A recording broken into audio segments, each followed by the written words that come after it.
여러분, 잘 지냈어요? Masih membahas tentang peribahasa Korea atau 속담. Kali ini memasuki bagian kelima.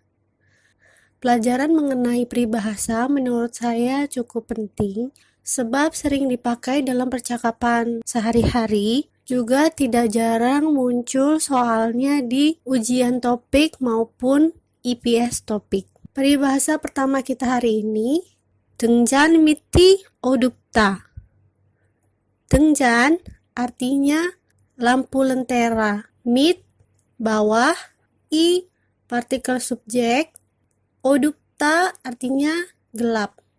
Bawah lampu lentera gelap.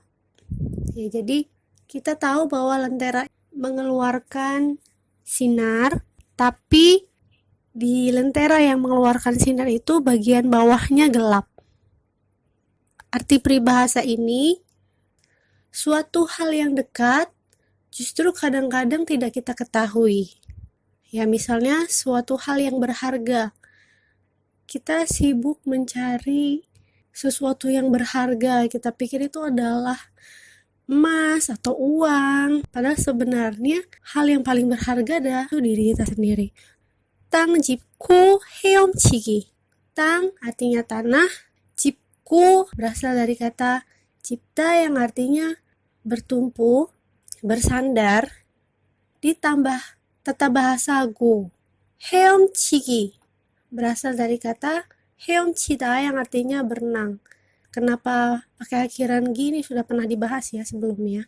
Bertumpu di tanah dan berenang. Biasanya kalau berenang itu di mana? Di air kan. Nah, itu butuh keterampilan. Jadi bukan suatu hal yang gampang. Karena kalau tidak tahu tekniknya, bisa-bisa tenggelam. Tapi bagaimana kalau kita berada di atas tanah dan coba berenang?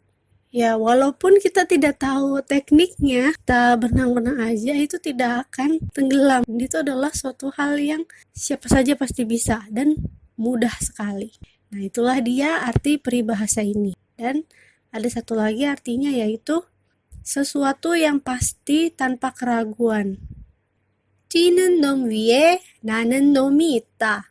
뛰는 berasal dari kata 뛰다 yang artinya melompat.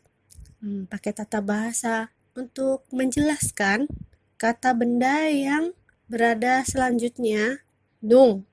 놈 ini kadang mengacu pada orang, tapi kurang sopan ya. Biasanya seperti untuk anak-anak atau orang jahat. Bisa juga untuk binatang. 뛰는 놈, orang atau binatang yang melompat. 위, atas. Partikel keterangan tempat. 나는 berasal dari kata 날다 yang artinya terbang. Nah, ini juga nennya tata bahasa untuk menjelaskan kata benda. Ya, karena di sini dia bacimnya liel, maka perubahannya adalah seperti ini. 나는 놈, orang atau binatang yang terbang. Ita artinya ada. Di atas orang atau binatang yang melompat, ada orang atau binatang yang terbang. Jadi kalau melompat itu kan tinggi. Kalau terbang lebih tinggi lagi. Arti peribahasa ini, di dunia ini ada orang yang jago. Tapi pasti ada orang yang lebih jago lagi. Artinya apa? Artinya kita tidak boleh sombong. 말 한마디로 천냥빛 갚는다. 말, kata ini punya beberapa arti ya.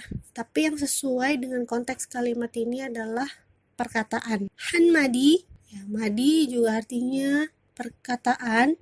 Jadi sepatah kata. 로, partikel, bisa partikel keterangan tempat tujuan, cara, alat.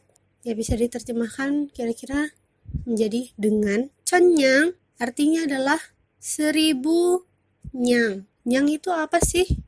Jadi ini adalah salah satu satuan untuk uang yang dipakai pada zaman Raja Seongjong dari Goryeo. Di kerajaan zaman dulu di Korea. Dan 1000 nyang ini jumlahnya sangat besar ya. 빚, utang.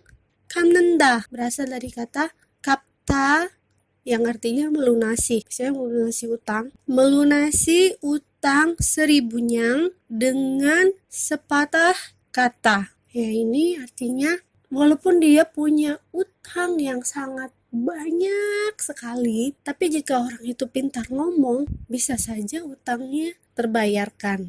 Misalnya kita sedang naik motor, kemudian tidak sengaja kita menyenggol mobil orang.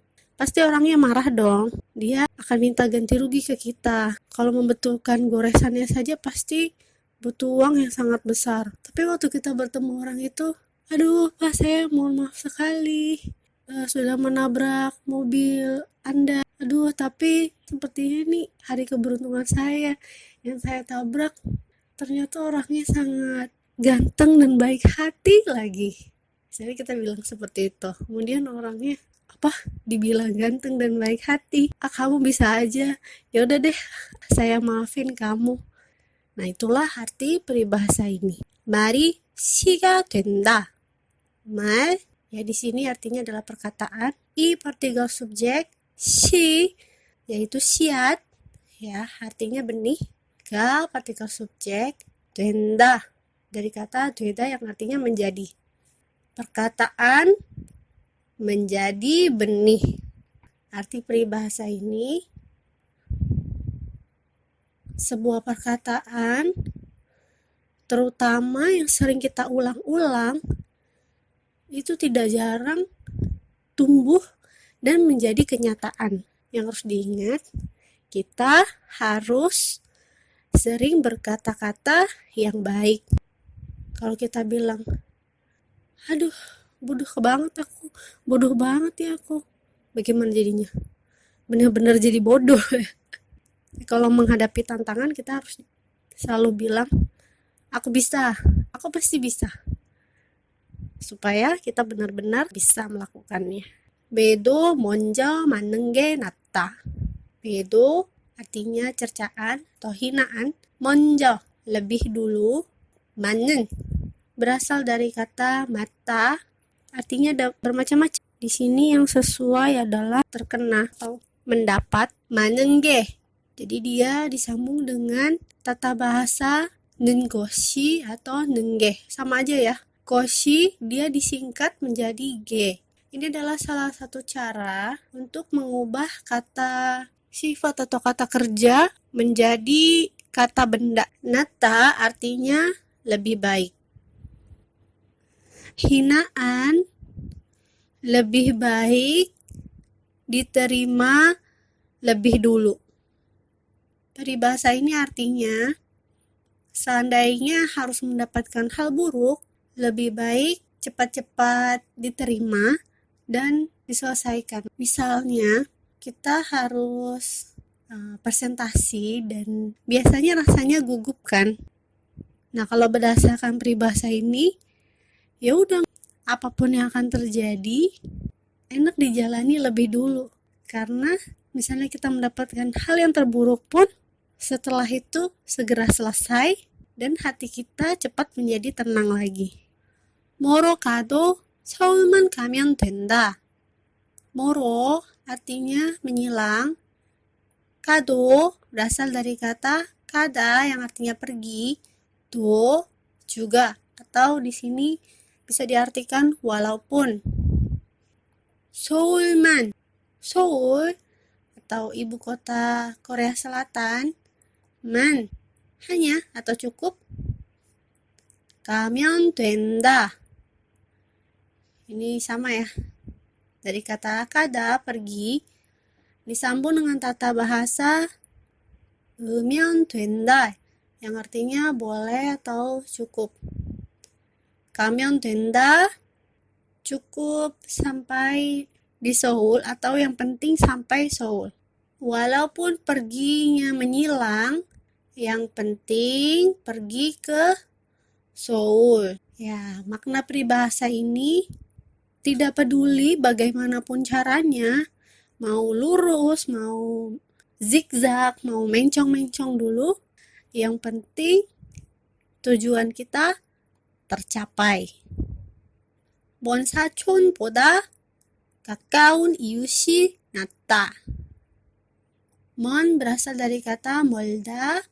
Di sini ada niun untuk menjelaskan kata benda berikutnya yaitu 사촌. Ini biasanya saudara sepupu atau istilah untuk saudara yang agak jauh. 보다 dibandingkan. 가까운 berasal dari kata 가깝다. Berasal dari kata 가깝다 yang artinya dekat. Dan kata ini termasuk kata 불규칙 atau tidak beraturan. Jadi ketika disambung dengan tata bahasa penjelas, dia berubah menjadi 가까운. 이웃 artinya tetangga. 가까운 이웃, tetangga dekat. I partikel subjek. 낫다 artinya lebih baik. Dibandingkan saudara atau sepupu jauh, lebih baik tetangga yang dekat. Walaupun kita punya saudara yang punya hubungan darah dengan kita, tapi kan dia posisinya jauh ya, sehingga orang yang lebih sering berinteraksi dengan kita sehari-hari itu adalah orang yang dekat dengan kita. Siapa? Tetangga kita.